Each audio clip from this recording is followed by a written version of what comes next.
Et dans les 2 jours-là, il y a le bruit qui court que le gouvernement malien a pris 5 Togolais, il les a extradés vers le Togo. Je ne sais pas si, M. Assimi Goïta, vous êtes au courant ou vous n'êtes pas au courant. C'est pas bon du tout. Le Togo vit des jours où chaque information peut changer la perception du pays et de son avenir. Dans un climat politique sous tension, la diaspora et les voix citoyennes redoublent d'efforts pour analyser, comprendre et agir. Dans cet entretien conduit par Mokhtar Ali, l'activiste M. Gwanda explore des sujets qui secouent l'actualité. L'annulation controversée de la mobilisation prévue le 9 août 2025, les rumeurs et polémiques qui circulent sur les réseaux sociaux, mais aussi les interventions récentes de plusieurs membres du gouvernement. Au cœur de la discussion, un point sensible, la volonté exprimée par certains acteurs de traduire en justice des ministres, et même le président en fonction, pour des faits jugés graves, sans attendre la fin de leur mandat. Les échanges abordent également des dossiers internationaux, comme l'extradition de citoyens togolais depuis le Mali. Une conversation qui mêle faits, analyse et appelle à la responsabilité citoyenne, car dans un contexte pareil, comprendre, c'est déjà agir. Monsieur Gwanda, merci d'être là. Oui, merci beaucoup, le grand frère Akondo Ali. Merci de m'avoir invité aussi aujourd'hui pour débattre, pour discuter des sujets actuels au Togo, en Afrique et dans le monde. Merci. Salut à tout le monde qui participe. Salut les Togolais, salut les Togolaises, salut l'Afrique et salut le monde. Voilà, il y en a franchement qui ne font pas des analyses telles que vous le faites. Alors je ne sais pas pourquoi vous refusez que je mette analyste politique alors qu'en réalité, quand on voit bien, franchement, vos analyses sont très pertinentes. Et qu'en dites-vous, Monsieur Gwanda? Merci, grand frère. Je voudrais laisser le titre d'analyse politique à ceux-là qui le sont et à ceux-là qui le méritent. Bon, moi, je suis activiste. Je ne veux pas m'obstruer à la porte des analystes politiques. Raison pour laquelle je voudrais rester analyste. Et ça va comme ça va. Merci quand même de m'avoir honoré avec, avec le titre quand même. Je veux rester quand même un activiste. Merci. Et donc, marche du 9 est interdite comme d'habitude par le pouvoir dictatorial. Allons-nous encore pour une énième fois obtempérer et baisser les chines devant le dictateur au lieu de le défier et sortir en masse pour en découdre avec lui et le système, en découdre avec fort et puis son système. Oui, bon, on a appris que la manifestation a été interdite et ce n'est pas quelque chose de nouveau pour nous les Togolais, c'est une habitude, on s'y attendait. Et je souhaiterais que, malgré l'interdiction, que les Togolais et les Togolaises bradent l'autorité de ce pouvoir illégitime et sortir le 9. Lorsque Adjuroui, le ministre des Droits de l'Homme, a été interviewé la dernière fois sur TV5, la journaliste lui a insisté sur cette manifestation. Et Adjuroui avait dit que les manifestations normalement sont autorisées si les organisateurs en font la demande au moment opportun, ils respectent le calendrier. Mais depuis que les manifestations sont interdites au Togo, même les réunions en privé sont interdites, oui. Ils n'ont jamais autorisé rien que ce soit. Donc moi je souhaiterais que nous sortions malgré l'interdiction, parce que on ne peut pas demander à un dictateur de nous donner l'autorisation de le juger ou soit de lui donner l'autorisation de le dénoncer. Donc c'est l'occasion pour nous de foncer, l'occasion pour nous de faire une autre chose qu'on n'a jamais fait. Donc je demande à mes frères et mes sœurs togolais et togolaises que demain, qu'on serre les ceintures et qu'on sorte. C'est ce que je vais demander. Nous n'allons pas obtempérer chaque fois. Nous n'allons pas chaque fois accepter d'être couillonnés. Nous n'allons pas chaque fois faire la même chose.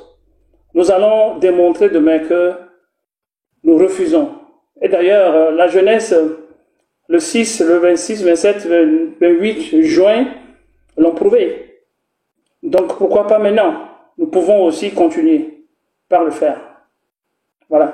Et Rufin, s'ils interdisent la manifestation, est-ce que c'est pas une façon voilée de dire si vous sortez, nous allons vous tabasser? Quand ils interdisent la manifestation, c'est une manière, c'est une peur en quelque sorte. Parce que ils savent que si le peuple sort en masse, le peuple va attirer l'attention de la communauté internationale.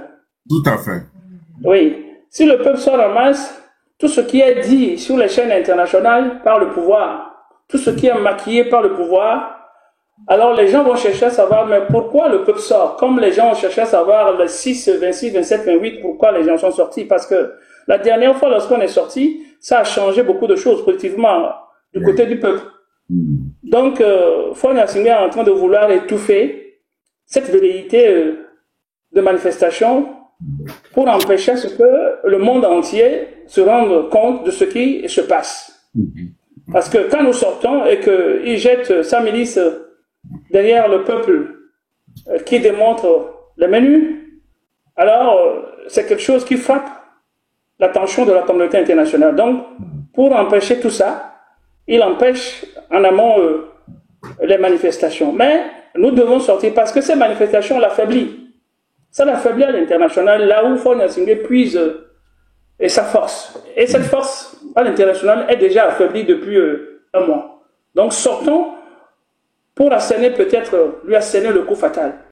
Qui ne pourront absolument rien faire. Mais si on sort par dizaines, par centaines dans des coins, c'est là qu'ils vont nous avoir. Vous connaissez cette photo-là?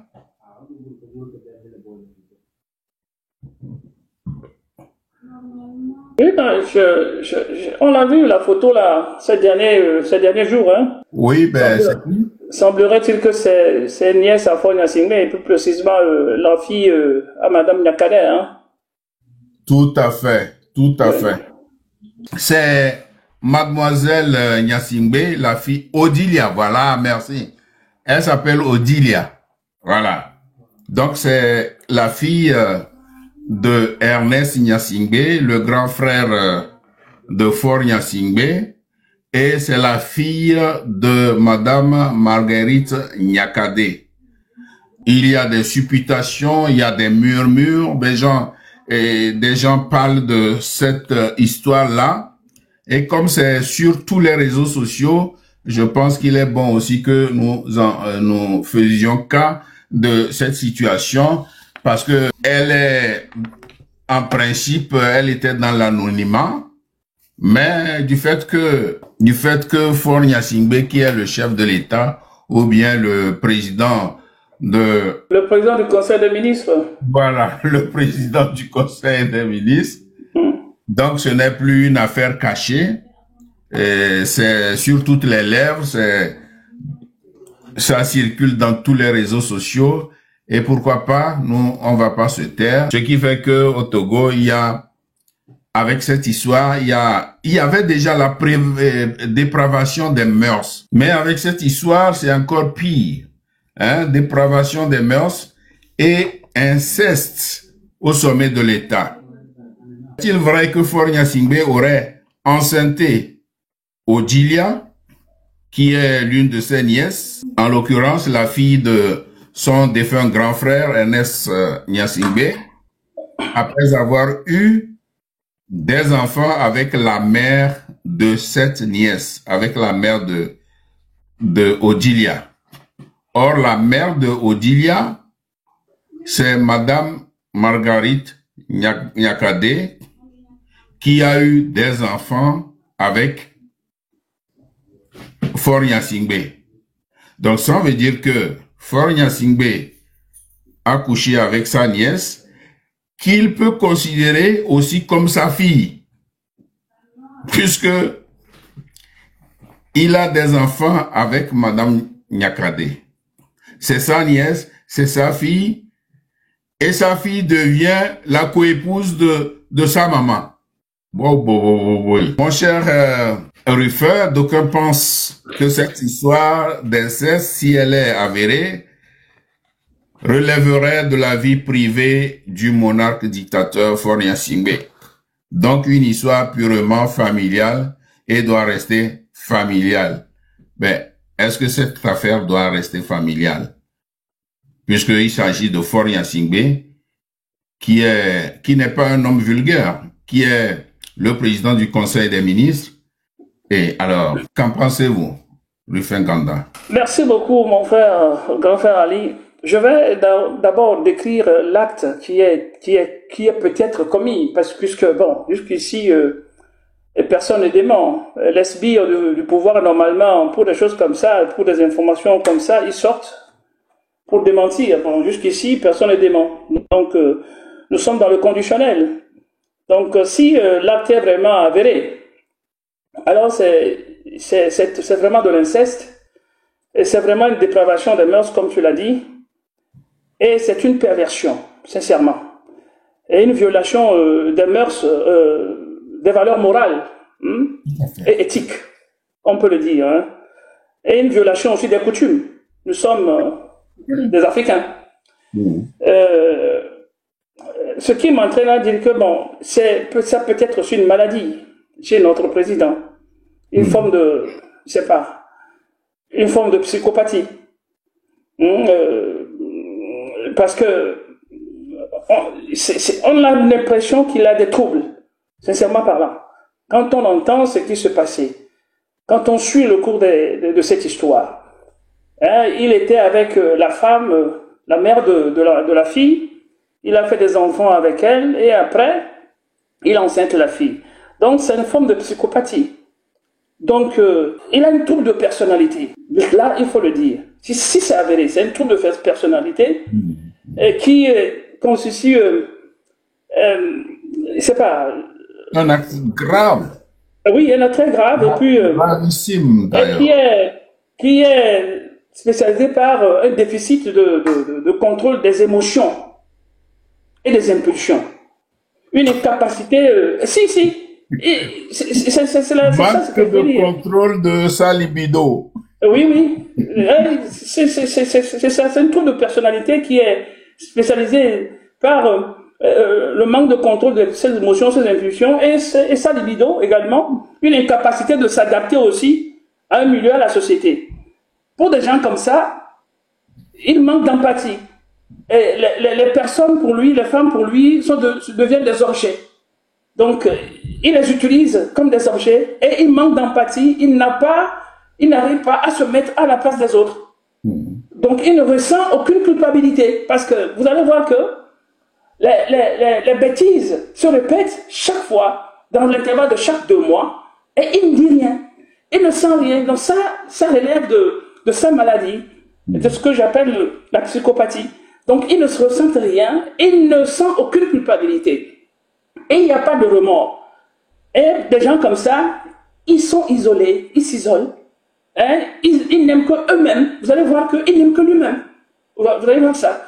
Et il est paranoïaque. Je vais vous dire qu'il s'isole comment. Nous aurions appris que Faure Gnassingbé, bien qu'il ait plusieurs femmes et des enfants, il est seul à la maison. Il est souvent seul à la maison et quand il a envie de voir ses enfants, une femme, c'est là où il fait appel à eux. Ça fait partie de cette psychopathie. Ce sont les éléments, les symptômes de cette psychopathie. Et aussi, vous aurez remarqué qu'il a toujours peur de mourir. Ça fait partie de ça. Vous avez remarqué aussi il n'aime que lui-même. Il n'a pas de remords. Vous voyez, quand les gens meurent, il ne dit rien. Quand la dernière fois, comment on appelle, à l'hôpital d'Afagnan, vous avez vu, il n'y a pas de réaction. Donc, c'est comme ça qu'il est. C'est une maladie. Donc, normalement, ce genre de choses, ces genres d'insectes sont punis. Donc, d'autre part, c'est une maladie pour lui. Et de l'autre côté aussi, c'est une manière de satisfaire aussi ces esprits sataniques. Parce que ça ne se fait pas aussi au hasard. Donc, ces esprits aussi lui demandent ça. Supposons que c'est un enfant qui faisait ça. Vous vous rappelez la dernière fois 2 collégiens qui ont été sanctionnés pour avoir enceinté des filles? Oui. Et quand des dirigeants se comportent de la manière, hein, des dirigeants qui posent des actes pervers. Oui. Ça agit sur la société. Vous vous rappelez, l'année passée, on avait suivi une vidéo, c'était dans un jardin d'enfants, où deux petits-enfants, une petite fille et un petit garçon dans un coin, et s'attelaient à faire des relations sexuelles. Tout ceci, ce sont les conséquences de ça.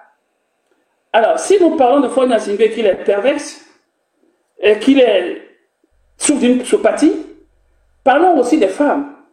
Elles sont peut-être des nymphomanes, parce que pourquoi elles acceptent ces avances? C'est la question que je me pose. Pourquoi elles acceptent ces avances? Maintenant, d'autres qui disent... Ruffin. Oui. Il y a notre frère Tchelosson qui nous dit, assurons-nous des faits avant de le dire. Évidemment, et nous l'avons dit ici, peut-être que vous n'étiez pas encore monté, nous avons dit que ce cas est sur tous les réseaux sociaux, beaucoup en parlent, et nous le disons ici au conditionnel. Nous n'affirmons pas que ça s'est passé. Mais pour le fait que le chef de l'État ou bien le président du Conseil des ministres soit, enfin, un homme qui est au sommet de l'État, ce n'est plus un fait privé. Donc, puisque tout le monde en parle, sur tous les réseaux sociaux, partout on en parle. Mais ici, nous parlons au conditionnel. J'ai dit que on ne sait pas si c'est vrai ou c'est faux, mais nous aussi, on en parle, mais au conditionnel. Donc, rien n'est encore avéré, nous le disons au conditionnel. Voilà, sinon il y a eu des vidéos, quelques vidéos que je n'ai pas voulu montrer. Et il y a eu des montages de photos avec Faure, la fille et Madame Niakhaté. J'ai pas voulu montrer ça. J'ai montré seulement la photo de la fille. Donc, c'est pour dire que nous disons tout ici au conditionnel. Et que si cela en était le cas, ce n'est pas bon pour un président. Hein? Il est paranoïaque, donc il a peur de tout, mais au même moment, il commet des faits graves, hein, qui ne sont pas dignes d'un responsable au sommet de l'État. Voilà. Allez. Oui, raison pour laquelle on dit si les faits sont avérés. Et même si les faits ne sont pas avérés, mais regardez autour de lui les femmes qui l'entourent. On retrouve des femmes qui sont familièrement liées. On retrouve ça, on retrouve des cousines. Déjà, c'est ça, ce sont des actes incestueux. Et quand les gens nous disent que... Le camarade insiste que si c'est un coup monté contre Niakhaté, non. Niakhaté n'a rien à voir dans cette histoire. Parce que si ces faits sont avérés, mais le gars ne le fait pas devant Madame Niakhaté, c'est à l'insu, ça doit être à l'insu de Madame Niakhaté. Ça ne doit pas être un coup monté contre Madame Niakhaté. Parce que c'est pas Madame Niakhaté qui lui aurait dit d'aller faire ça. Non. Voyez. De toute façon, il y a des cas de ces choses incestueuses qui entourent Faure Gnassingbé. Ça, tout le monde le sait, ce n'est rien à cacher. Et ceci, tôt ou tard, nous le saurons, et on attend ce que quelqu'un sorte de ce gouvernement pour venir démentir. Et c'est ce qui ne se fera jamais parce que c'est très honteux. Personne ne peut parler de ça, jamais. Et aussi, quand on nous dit que c'est un problème familial, ça m'étonne. Si le cas est avéré, mais toutes ces femmes qui s'acoquinent avec Faure Gnassingbé, mais sont presque des ministres aussi. Oh oui. Elles travaillent au sein du gouvernement. Mais comment peut-on... Voilà. Pourquoi on n'en parlerait pas? La dernière fois, avec monsieur Kofi Yamyan, on a collé la photo de monsieur Kofi Yamyan avec notre combattante Jamie. Et ça là, ce sont les gens du NIR qui l'ont fait. Pourquoi ils l'ont fait? Puisqu'on parle du chef de l'État, il faudrait que on le fasse. Mais ici, nous le faisons à... Donc, ça ne doit pas être seulement... ça ne doit pas s'arrêter à la famille. Parce que toutes ces femmes travaillent avec Faure Gnassingbé, ces femmes occupent des postes politiques. Ces femmes, ou soit sont des ministres, ou soit sont des directrices de cabinet, ou des postes politiques. Donc, quand on mélange la politique à sa vie privée, donc il faut s'attendre aussi à ce que tu sois dénoncé. On connaît l'histoire de Dominique Strauss-Kahn. Qu'est-ce qu'il a fait tomber? La question. On connaît l'histoire de beaucoup de grands politiciens où les femmes les ont fait tomber. Donc, dans ce cas précis, on ne peut pas séparer cette situation à sa vie privée, à sa vie politique. Tout à fait. L'exemple même, frère Tchélosso, l'exemple même, c'est que quand on dit que Faure a pour copine Sina Lawson, comment on les appelle là, mais est-ce que quelqu'un a vu? Mais tout le monde en parle. On cite toutes ces femmes-là qui entourent Faure. On dit que ce sont ses copines. Donc tout le monde en parle. Certains parlent avec précision, d'autres parlent d'autres parlent au conditionnel. Donc ce cas ici est tellement grave qu'il faut qu'on en parle, mais au conditionnel. Voilà, mon cher Thierry Lawson. Ils en font un secret de polichinelle. Et ils ne veulent pas en parler parce que c'est honteux. Qui va écouter ça? Et ça vient vraiment... c'est une profanation de l'État même en personne. Donc, il ne peut pas en parler. Donc, c'est à nous, c'est au peuple d'en parler et de le sanctionner. Parce que il y a des lois. Vous connaissez la loi du 10 mars et la loi qui a été proclamée par son papa dans le temps. Et il y a même une loi aussi qu'il a proclamée pour sanctionner les enseignants et puis les élèves qui auraient enceinté ou soit qui auraient des relations étroites avec les élèves. Donc, dans un pays normal, il ne devait plus être déjà un seul soupçon, mais on devait déjà, la justice devait déjà l'interpeller. Donc, pour moi, je pense qu'il y a quelque part une vérité, parce que par le passé, nous savons ce que ça a donné. Donc, on attend, et on ne peut pas séparer cette information de la personne. Ça fait partie de cette personne. Donc, quand les gens disent que c'est un problème familial, non, Faure Gnassingbé, il mène la famille à la politique. Et ça a été toujours comme ça. Donc, nous attendons les jours prochains. Merci, mon frère Thierry Lawson, de notre voix, c'est-à-dire la libération du peuple togolais. Vainqueur TV5, et donc maître Kossi Gilles Benoît Fangbeji, maître Pakom Yaovi Adjurouvi et Kankan Malik Nachaba ont été rattrapés par leur propre turpitude, leur propre mensonge. Les trois mousquetaires sophistes ont tenté tant bien que mal de redorer le blason de leur chef Faure et du système. En vain. Qu'en dites-vous, monsieur Ganda? Oui, mais c'est vraiment pathétique d'écouter des juristes, des avocats qui cherchent à défendre l'indéfendable. Lorsque j'ai écouté monsieur Adjurouvi, monsieur Gilles Benoît et puis, comment on appelle l'autre, Kankan Nachaba, j'ai été vraiment stomaqué. D'abord, quand on prend la personne de monsieur, de maître Afangbeji Gilles, vous savez qu'il a été en 2011 un fonctionnaire de la CPI à la Haye. Oui. Quelqu'un qui devait défendre la justice. Tout à fait. Et aujourd'hui, c'est cette personne qui défend l'injustice. Qu'est-ce qu'il aurait fait à la CPI si on l'amenait quelqu'un comme Faure Gnassingbé? Comment allait-il trancher? Quand on l'écoute aujourd'hui, il est du côté du système, il est du côté de l'injustice. Qu'allait-il faire si il était encore à la CPI et on amenait Faure Gnassingbé étant un criminel? Comment allait-il trancher? J'ai été vraiment étonné que ce monsieur qui est très intelligent, qui fut pour moi intelligent, je ne veux pas dire qu'il n'est plus intelligent, que moi j'avais toujours admiré. Et ce qui est encore intéressant, c'est que il a eu un DEA en fondement de droits de l'homme à l'Institut des droits de l'homme de l'Université catholique de Lyon. L'Université catholique de Lyon. Donc quand on a accès à des études comme ça, et surtout dans un centre catholique, on est censé de respecter les mœurs, de respecter la vie humaine, de respecter... Quand nous prenons Adjouroubi, un ministre des droits de l'homme. Normalement, un ministre des droits de l'homme défend la justice.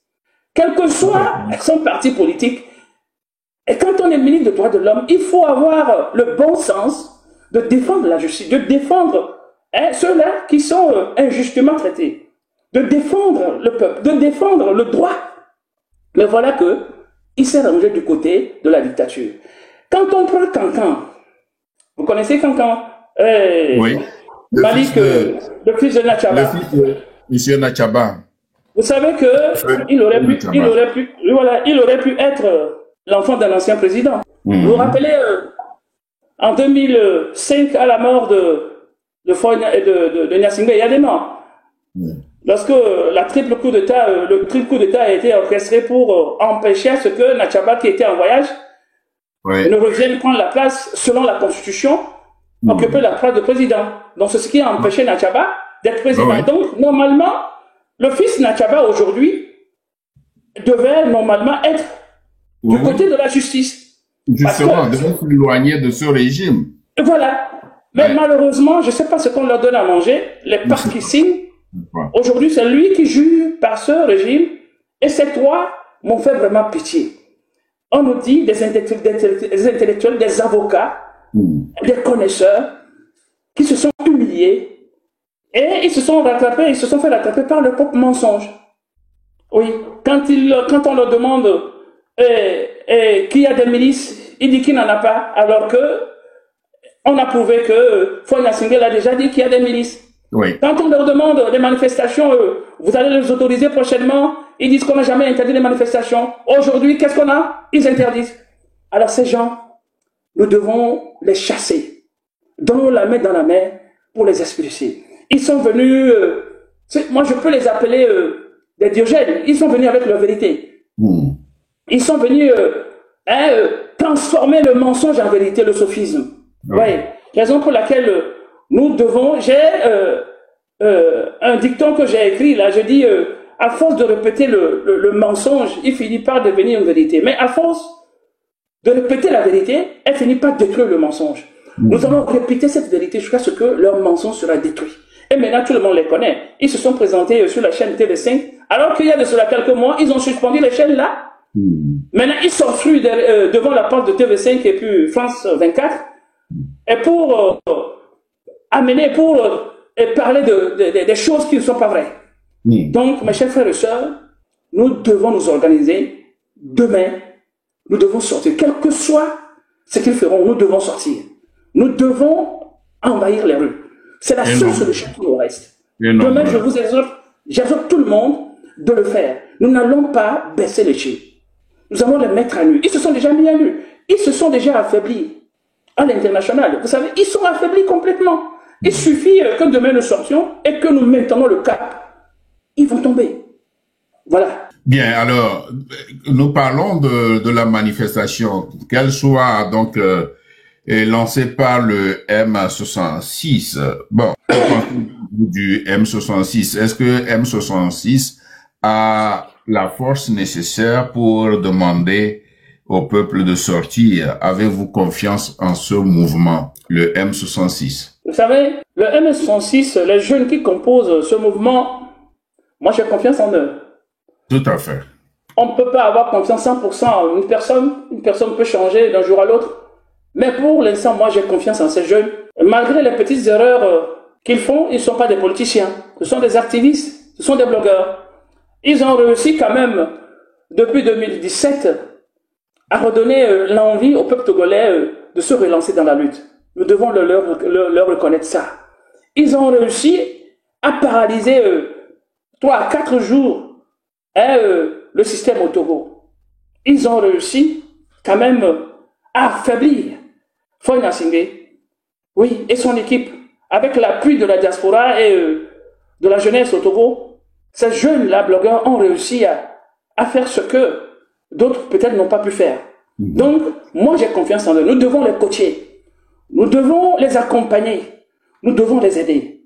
Et j'admire ces jeunes-là. Pourquoi je les admire encore plus? Qu'est-ce qui me pousse encore à les admirer? Parce que ils ont compris que pour affronter Foy Gnassingbé, il faut être solidaire. Donc, cette solidarité entre les quatre, je ne sais pas s'ils sont 4 ou 5, je ne sais pas, le noyau même de ce groupe-là, ils sont 4 ou 5, je pense. C'est-à-dire, ils ont créé une certaine solidarité, on dirait un pacte qui est signé en eux, dans ce groupe, et rien ne sort. Et quelles que soient les difficultés qu'ils ont réussi, ou soit ils réussissent à régler ce problème entre eux. C'est ça même qui fait la force d'un groupe. Voilà, c'est ça qui détruit le système. Et j'admire cette manière de travailler. Et moi, je les soutiens de toutes mes forces, comme tout le monde les soutient. Si on les soutient, ils iront loin. Donc, soutenons-les. Ne disons pas que ce n'est pas moi, c'est parce que ce n'est pas moi, c'est parce que moi, je n'ai pas réussi à réussir ce que les autres font, raison pour laquelle je ne vais pas le soutenir. C'est un tort que nous faisons. Ils ont besoin de nous. C'est Abraham qui a lancé cette lutte nouvelle forme. Et la jeunesse a pris. Oui. Et la jeunesse a pris.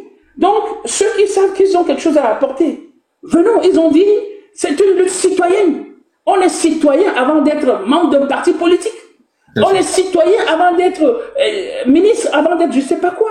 Donc, ils disent que c'est une lutte citoyenne. Venez sans aucune effigie de vos partis politiques pour qu'on puisse abattre l'éléphant là. Alors, donnons la main à cette jeunesse. Et j'ai confiance que si nous le faisons, nous aurons gain de cause. Et j'ai confiance en cette jeunesse. Et je le dis et je le répète. Tout à fait, Monsieur Ganda, c'est vrai. Et j'apporte mon appui sur ce que vous venez de dire. Le M66 est un mouvement en qui il faut avoir confiance. Il faut avoir confiance. Vous allez remarquer que depuis un certain temps, ils ont changé de tactique. Et au début, parfois ils se clashaient, mais maintenant, ils sont soudés. Ils sont soudés et se sont mis dans la tête que ça, ce que nous faisons, c'est dans l'intérêt général du peuple. Et c'est pour notre pays que nous le faisons. Nous devons cesser nos petits clashs entre nous. Et donc, vous allez remarquer que ils sont maintenant soudés et tout ce qu'ils font maintenant, c'est cohérent. C'est cohérent. Même j'aurais appris que ils sont en train de mieux s'organiser en ayant des textes fondamentaux pour le mouvement. Donc, je pense que c'est une très bonne chose. Ces jeunes doivent être encouragés.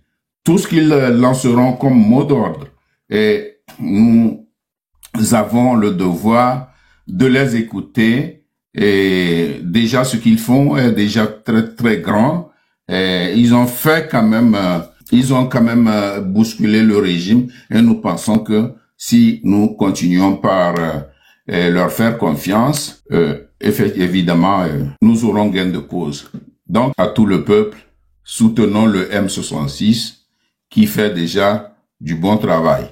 Soutenons ces jeunes. En France, la récente décision en juillet 2025 de la Cour de cassation française concernant l'immunité pénale des dirigeants et fonctionnaires des États étrangers pour les cas de violation, des cas de génocide, crimes contre l'humanité et de guerre, torture et autres, ouvre la voie au peuple togolais et à sa diaspora d'engager des poursuites et procédures judiciaires contre Faure Gnassingbé et ses acolytes depuis la France. Que dit le Code pénal international des autres pays européens tels que l'Allemagne, la Belgique, l'Espagne et l'Italie concernant cette compétence universelle des juridictions? Monsieur Ganda.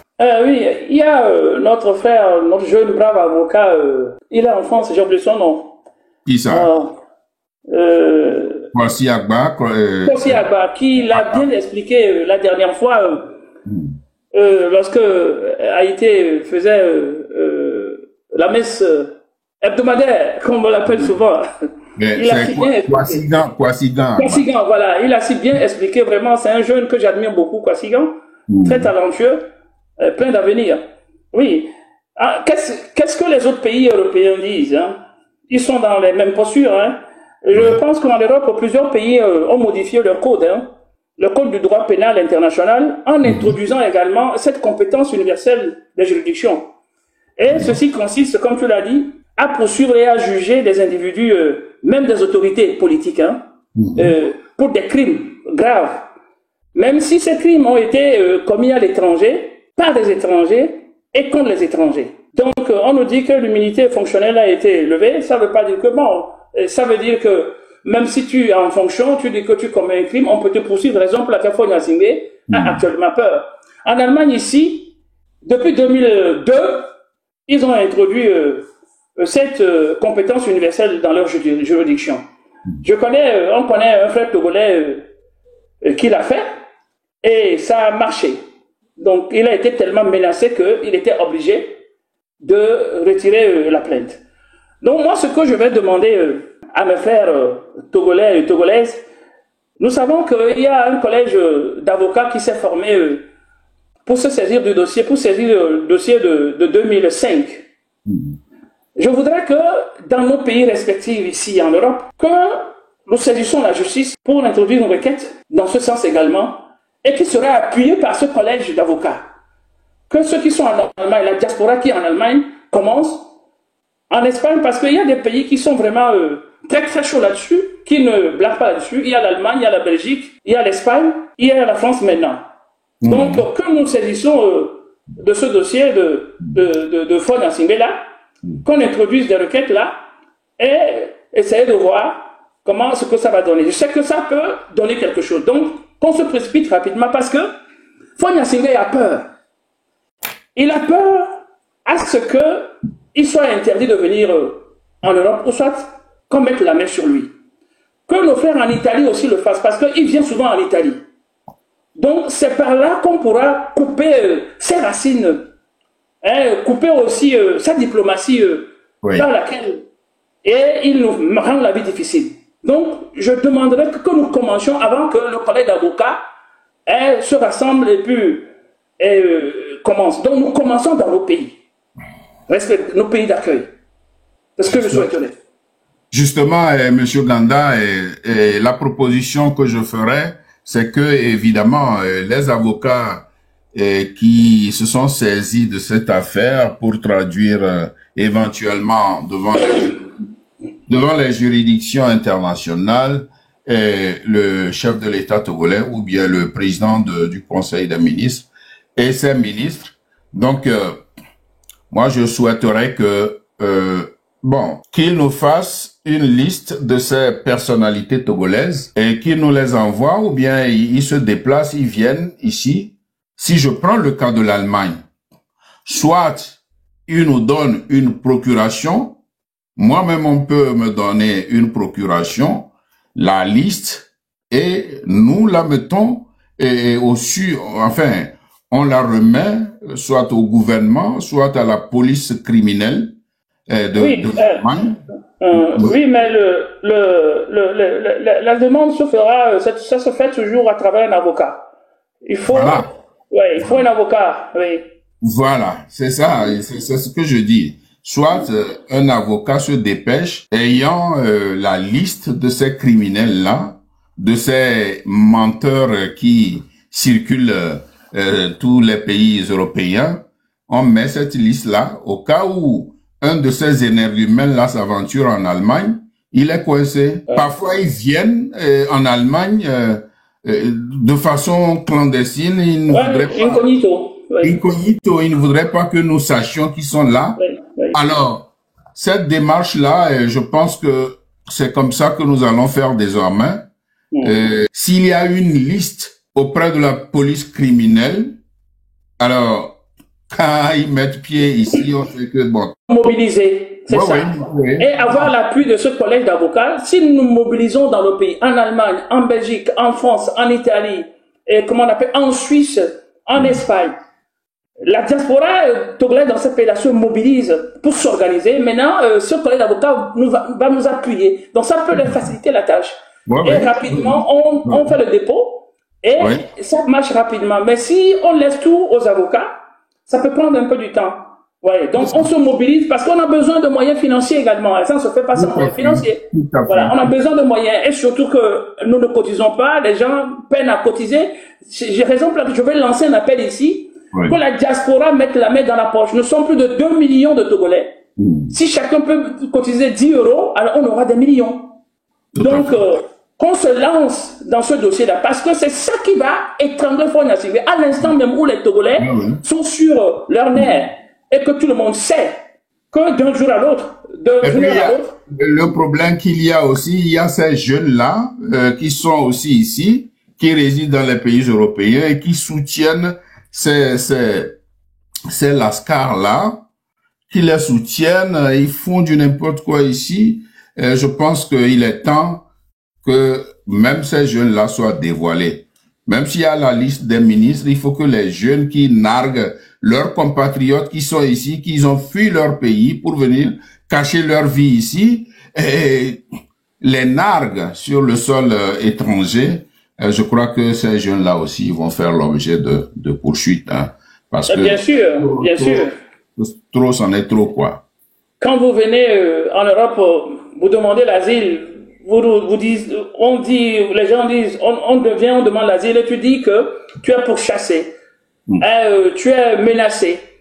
Et on te compte l'asile. Quelques années plus tard, tu soutiens le pouvoir. Mais les personnes qui sont franches doivent te dénoncer. Parce que tu as violé le droit d'asile. Tu as violé le droit d'asile. Tu as violé le droit d'asile. On doit te dénoncer. Parce que tu ne peux pas d'un côté venir demander l'asile parce que tu es persécuté. Pour des raisons, pour de l'autre. On t'accepte, on te croit, on t'accorde l'asile. Et des années plus tard, tu deviens... celui-là qui appuie le système. Donc, les personnes franches doivent dénoncer ces personnes pour qu'on puisse leur retirer l'asile parce que ils ont violé le droit d'asile. Donc, il faut qu'on le fasse dans nos pays d'accueil avec ceux-là qui sont dans cette posture. Bien, et puisque nous parlons d'asile, je vais vous faire écouter une audio, cher frère Ganda, et puis on va en parler.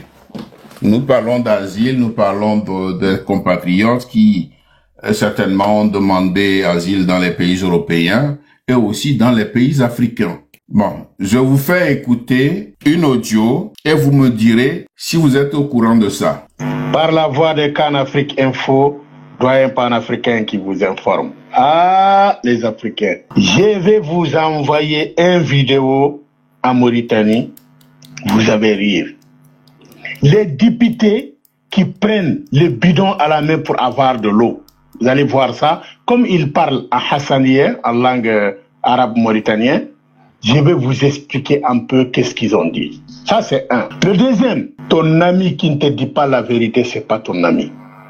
Je vais parler aujourd'hui à Assimi Goïta et Abdraman Chani. D'abord, je vais commencer avec mon président Assimi Goïta. Et dans les 2 jours-là, il y a le bruit qui court que le gouvernement malien a pris 5 Togolais, il les a extradés vers le Togo. Je ne sais pas si, M. Assimi Goïta, vous êtes au courant ou vous n'êtes pas au courant.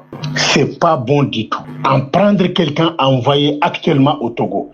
Dans tous les jours, on voit comment l'armée togolaise frappe les femmes, les enfants gravement et vous prenez les gens à les envoyer au Togo parce que Faure Gnassingbé a envoyé son ministre Robert Doucet au Mali, que voilà, je vous ouvre le port de Togo. On n'a rien à foutre de port du Togo. On n'a rien à foutre de port du Togo. Il n'a pas ouvert le port du Togo parce qu'il aime les Maliens ou il aime l'AIS. Non. On a dit ici, on va encore redire, Faure Gnassingbé est en train de jouer son cinéma à la CEDEAO pour dire que je vais m'approcher de l'AIS. Si vous ne me laissez pas de faire le présidence du Togo comme un royaume, je vais rentrer à l'AIS. Maintenant, la CEDEAO vont continuer à hésiter. La France va dire, ah, si on ne laisse pas, il va rentrer à l'AIS. Comme ça, il va préparer son, comment dire, 6e République. Bon, je crois que c'est déjà des gens qui alarment. C'est un cri d'alarme pour que ceux qui font de tels actes, qui posent de tels actes, sachent que nous savons. Vous l'avez entendu, c'est un Malien qui parle, et donc il aurait appris que 5 jeunes Togolais sont rapatriés au Togo. C'est ce qu'il dit. Or, au Togo, la situation sociopolitique au Togo ne permet pas qu'on prenne un Togolais d'un autre pays et qu'on le rapatrie au Togo. Vous connaissez le régime. Le régime va mettre ces jeunes-là dans le même panier que ceux qui sont déjà dans les geôles de la dictature, dans la prison de la dictature. Nous ne voulons plus ça. C'est pourquoi, si nous entendons quelque chose, que ce soit vrai ou pas, il faudrait qu'on alerte l'opinion nationale et internationale, comme ça, que ce soit le régime ou bien autre personne, soit au courant que c'est comme ça que ça se passe. Alors, mon cher frère Ruffin, est-ce que vous aussi vous avez eu vent de cette histoire de rapatriement de 5 Togolais vers le Togo? Si oui, qu'aurait fait ces jeunes-là pour qu'ils soient rapatriés au Togo si les faits sont avérés? Je vous répète que ce que nous disons ici, ce que nous faisons ici, même si ce ne sont pas des faits fondés, il faudrait déjà qu'on les dénonce. Faudrait qu'on les dénonce pour que ça ne se reproduise pas. Voilà. On a assez de problèmes. Faut pas qu'on en rajoute aux problèmes de Togolais. C'est pourquoi nous dénonçons ça. C'est pourquoi nous en parlons publiquement. Voilà. Alors, mon cher Ruffin, avez-vous aussi eu vent de cette histoire? Et est-ce que vous savez pourquoi ces jeunes-là seraient rapatriés au Togo, si c'est vrai? Merci beaucoup, grand frère Apono Ali. Depuis la semaine passée, j'ai eu écho de cette information. J'ai demandé à plusieurs personnes si l'information est avérée. Bon, personne ne m'a dit si c'est avéré ou pas. Dans la semaine, j'ai écouté un certain Mohamed. C'est un citoyen de l'AES qui a condamné ça aussi. Aujourd'hui, l'audio que je viens d'écouter, c'est le doyen Doro Traoré aussi qui le condamne. Et même si on n'a pas de preuves, comme tu l'as dit, nous dénonçons tout ça. Et si c'est vraiment avéré, c'est très pathétique. C'est très triste. Vous savez, il y a des gens, tu m'excuses, il y a des gens qui ne comprennent rien. Ils disent que bon, si c'est pas des cas avérés, pourquoi nous prenons position? Qui vous a dit que nous prenons position? C'est des rumeurs. Mais ces rumeurs peuvent devenir des clameurs. Nous connaissons notre pays. Nous savons comment notre pays fonctionne. Si on entend quelque chose qu'on ne crie pas, ça va toujours continuer comme ça. Et j'ai bien précisé que si c'est des faits qui sont non avérés, il va falloir qu'on dénonce ça, qu'on le dise pour que ça ne se répète pas. Écoutez-nous bien. Nous n'avons pas dit que c'est vrai. On a mis tout ça là au conditionnel pour que cela ne se reproduise pas parce que nous connaissons notre pays, nous connaissons nos dirigeants. Voilà. Comprenez ça une fois pour toutes. Un cas pour lequel nous mettons au conditionnel, c'est que ce cas n'est pas avéré parce que nous n'avons pas de preuves. Mais il faut qu'on en parle. Il faut qu'on en parle. Ce dont nous avons les preuves, on ne met plus ça au conditionnel. Mais c'est notre devoir d'en parler. Voilà. Allez-y, excuse-moi. Pas de problème. Nous sommes des donneurs d'alerte. Le doyen Doro Traoré, celui-là qui vient de parler, l'audio, mais c'est un doyen qui est respecté. C'est un doyen de l'AES. C'est un doyen qui soutient la lutte de l'AES comme nous tous. Mais s'il sort pour en parler, c'est qu'il lance aussi l'alerte. Ouais, il lance l'alerte à ce que, si ce n'est pas avéré, pour que cela ne soit pas réel. Donc, il vaut mieux, quand on apprend de cette... Souvent, il y a des informations qui circulent qui sont vraies ou fausses. Mais c'est après qu'on se rend compte que c'était vrai. Mais on pouvait quand même éviter ça en dénonçant d'avance. Et c'est ce que nous faisons.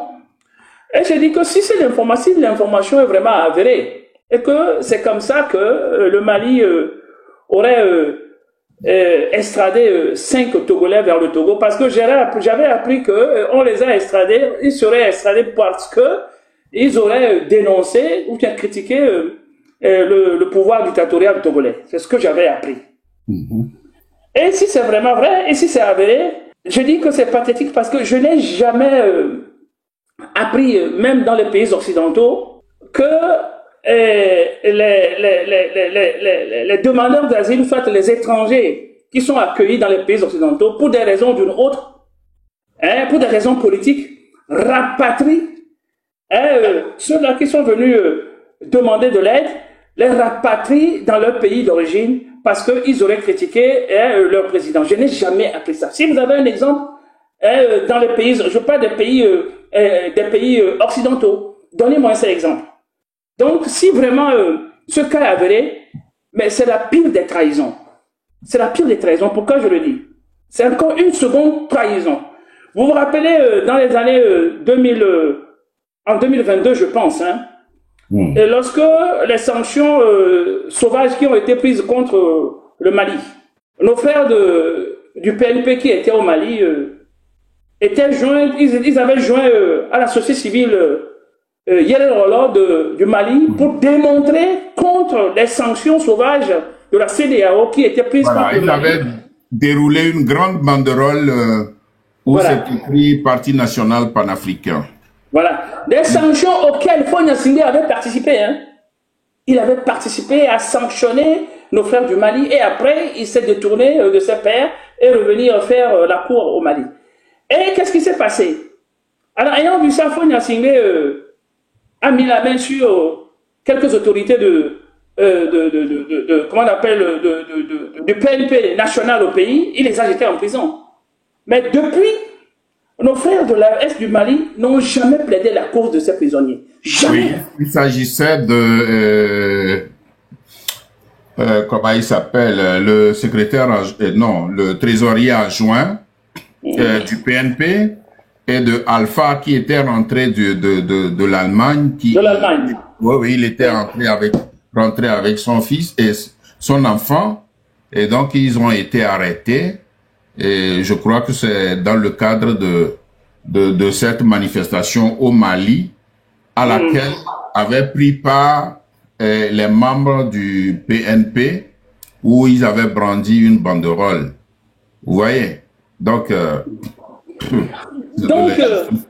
donc si les cas sont avérés, c'est une trahison et encore une trahison. Parce que je ne peux pas comprendre pourquoi, connaissant bien le Togo, ils peuvent faire ça. Les événements récents, je ne veux pas aller dans les années 5 années plus tôt. Les événements récents de juin même, tout le monde a vu la force brute qu'ont exercé les forces, les milices de Faure Gnassingbé, en tabassant la jeunesse, en tabassant les gens jusqu'à mort. Tout le monde a vu comment les gens, la jeunesse est sortie les mains vides et que la milice de Faure Gnassingbé, les armes à la main, ont pourtant avec des armes létales. Tout le monde a vu comment ils ont forcé les portes, rentré dans les maisons, tabassé les vieilles, les enfants, les vieux, les jeunes. Tout le monde a vu comment ils ont pris la jeunesse dans la rue, les jeté en prison, même les enfants, les adolescents. Le plus jeune des prisonniers n'avait que 3-4 mois. Tout le monde voit ce qui se passe au Togo. Tout le monde a vu cette année ce qui se passe réellement. Les gens ne voyaient pas. Et les pays de l'Est ne peuvent pas dire qu'ils ne voient pas parce qu'ils ont leur attention chez nous. Et pire encore, Faure Gnassingbé, ils savent ce qu'il est. Ils ont Damiba chez nous. Il a Damiba chez nous au Togo, qui ne livre pas, alors que Damiba orchestre chaque fois des coups d'État qui sont avortés, diligentés par la France-Afrique et appuyés par Faure Gnassingbé. Voilà l'activiste Babo et Koné, qui a été renvoyé de la France avant qu'il ne parte. Au moins la France, elle lui a donné la chance de choisir là où il va. Et le Burkina Faso l'a accueilli. Arrivé au Burkina Faso, qu'est-ce qu'il a fait? Celui qui tirait sur Faure Gnassingbé, un activiste qu'on a toujours aimé, qui a toujours critiqué Faure Gnassingbé, dénoncé les dérives autoritaires de Faure Gnassingbé. Arrivé au Burkina Faso, il est resté tranquille 2 semaines après, il a demandé pardon à Faure Gnassingbé. Réfléchissez. Et pourquoi le Burkina Faso ne l'a pas renvoyé en Côte d'Ivoire? Posez-nous la question de savoir. Et pourquoi on renvoie des Togolais dans la gueule du loup, alors que tout le monde sait ce que Faure Gnassingbé est? Nous tous, nous aimons les pays de l'Est. Mais ça ne va pas quand même nous obliger à nous sacrifier pour ces pays-là. Alors qu'eux, ils ne pensent pas à nous.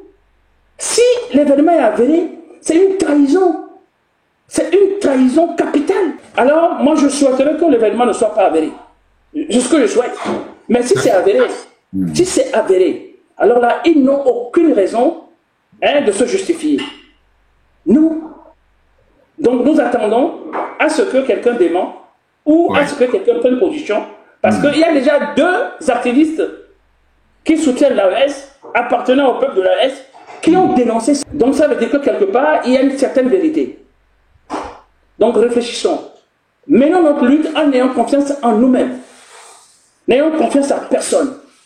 Chassons ce système, chassons Faure Gnassingbé, une rupture totale avec le système, et renversons ce système et Faure Gnassingbé pour reconstruire nos pays et choisir nos partenaires. Merci, frère Ganda.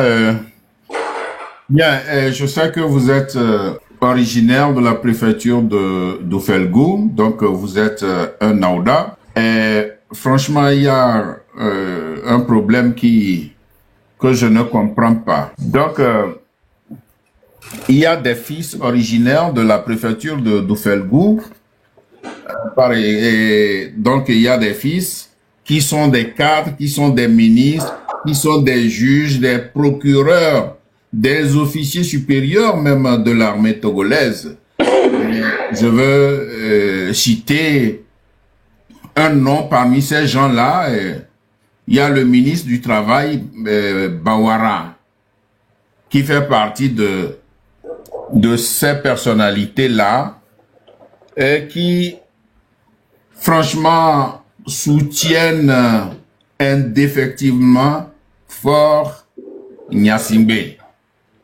Et je me demande si eux, tous ces cadres de la préfecture d'Ofelgou, ces ministres, ces juges, procureurs de la République ou officiers supérieurs de l'armée, est-ce que parmi eux, quelqu'un ne peut pas diriger le Togo et ils font allégeance à Faure Gnassingbé qui en fait ne fait absolument rien pour le Togo? Est-ce que parmi eux, nul n'est capable de diriger le Togo? Il y a par exemple Madjoulba qui a été zigouillé. Il y a un autre aussi de Doufelgou qui avait été zigouillé. Mais tes oncles ou tes frères là ne sont pas capables de prendre le pouvoir, de décanter fort et de diriger eux aussi le pouvoir. Et depuis là, ils s'accrochent au pouvoir, ils s'accrochent à Faure, aux grandes dames du peuple togolais. Merci, grand frère Ali. Moi-même, la dernière fois, c'était en mai où j'ai lancé l'appel. J'ai listé la liste des caciques nord-bas du pouvoir que j'ai dénommé la triade Bawara.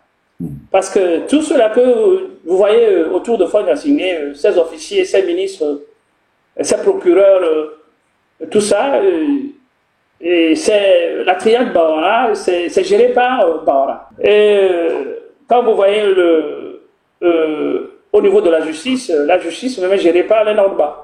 Parce que le procureur de la République, il est Naouda. Comment on appelle le président de la Cour constitutionnelle, il est Naouda.